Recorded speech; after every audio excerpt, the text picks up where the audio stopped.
আপনারা সবাই জানেন আসাম প্রদেশ কংগ্রেসের কার্যকারী সভাপতি কমলাক্ষ দেবপুরকায়স্থ, যিনি আমাদের বরাক উপত্যকা থেকে আসাম প্রদেশ কংগ্রেসে স্থান পেয়েছিলেন এবং উনি বরাক উপত্যকার দায়িত্বেও ছিলেন।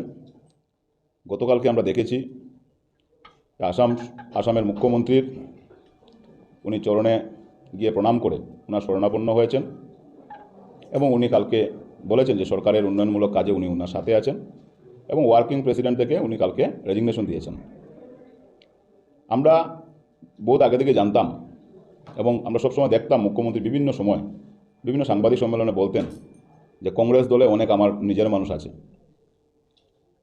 সেটা কালকে প্রমাণিত হয়েছে কে ছিল কংগ্রেস দলে এতদিন মুখ্যমন্ত্রীর মানুষ, কে গাদ্দার ছিল, কে কংগ্রেস দল থেকে বিভীষণের দায়িত্ব পালন করেছিল, সেটা কালকে প্রমাণ হয়েছে। আমি মনে করি ব্যক্তিগতভাবে বা শিলচর জেলা কংগ্রেসের সভাপতি হিসাবে যে কালকে বরাক উপত্যকার কংগ্রেসের রাহু মুক্ত হয়েছে। কমলাক্ষ দেবপুরকায়স্থ যাওয়ায় বিশেষ করে কংগ্রেস দলের সংগঠন শক্তিশালী হবে এবং খুব সুন্দর সময় কমলাক্ষ দেবপুরকায়স্থ কংগ্রেস ছেড়ে গেছেন। যদি আরও কিছুদিন পরে যদি এইভাবে কাজ করে যেতেন, বিভীষণে কাজ করতেন, তাহলে তো আগামী লোকসভা নির্বাচনে আমাদের আরও দলের অনেক ক্ষতি হতো। আমরা বিগত লোকসভা নির্বাচনে ওনার ভূমিকা দেখেছি, গত বিধানসভা নির্বাচনে আমরা ওনার ভূমিকা দেখেছি।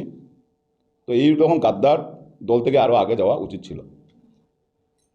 কিন্তু এখনও আমরা জেলা কংগ্রেসের পক্ষ থেকে ওনার কাছে দাবি জানাবো, যদি সৎসাহস থাকে এই ধরনের দুমুখী নীতি বাদ দিয়ে উনি দল থেকে যেন তিনি দলের প্রাইমারি মেম্বারশিপ থেকে যেন ইস্তফা দেন। ওনার সৎসাহস নেই ইস্তফা দেওয়ার জন্য, কেন উনি জানেন ইস্তফা দিলে উত্তর করিমগঞ্জে আবার নির্বাচন হবে, মধ্যবর্তী নির্বাচন হবে এবং সেই নির্বাচনে ওনার জয়ী হওয়ার মতো কোনো সৎসাহস ওনার নেই।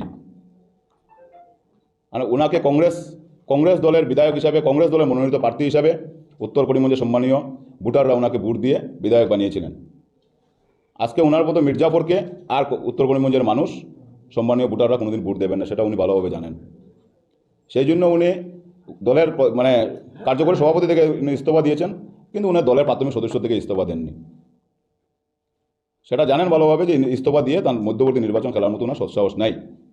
উনি এইভাবে না ঘরকা না গাটকা হয়ে 2.5 বছর মুখ্যমন্ত্রীর শরণাপন্ন হয়ে উনি 2.5 বছর ওনার যে মুনাফা লুটার যে ইচ্ছা, সেই ইচ্ছাটা উনি পূরণ করবেন।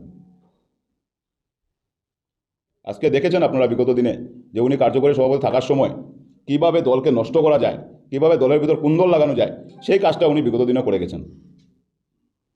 আজকে শিলচর জেলা কংগ্রেস এটা ঐতিহ্যপূর্ণ জেলা কংগ্রেস। সেই শিলচর জেলা কংগ্রেসে আজকে সন্তোষ মোহন দেবের মতো ব্যক্তি, মইনুল হক চৌধুরীর মতো ব্যক্তিরা নেতৃত্ব দিয়ে গেছেন। কিন্তু কিছু সময় উনার মতো একটা ব্যক্তির হাতে সেই দায়িত্ব পাওয়ার পর কীভাবে শিলচর জেলা কংগ্রেসের সেই ঐতিহ্য নষ্ট করা যায়, উনি বারবার উঠে পড়ে লেগেছিলেন শিলচর জেলা কংগ্রেসকে কীভাবে কালিমা করা যায়।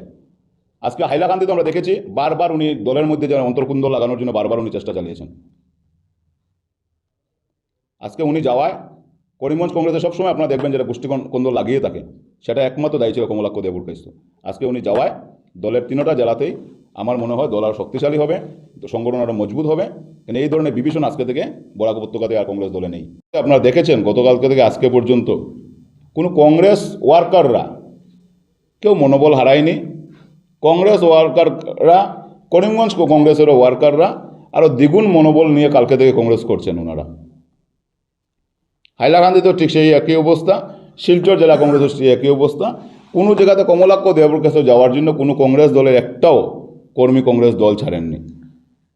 তাতেই বোঝা যায় যে কংগ্রেসে উনার কতটুকু সম্মান ছিল, কতটুকু উনার মানে কংগ্রেস দলের যে ফলোয়ার্স ছিল বা উনার ছিল। আজকে উনি যাওয়ার পর কালকে থেকে একটা কর্মী এখন পর্যন্ত কোনো ধরনের স্টেটমেন্ট দেয়নি যে আমরা দল ছেড়ে দেব।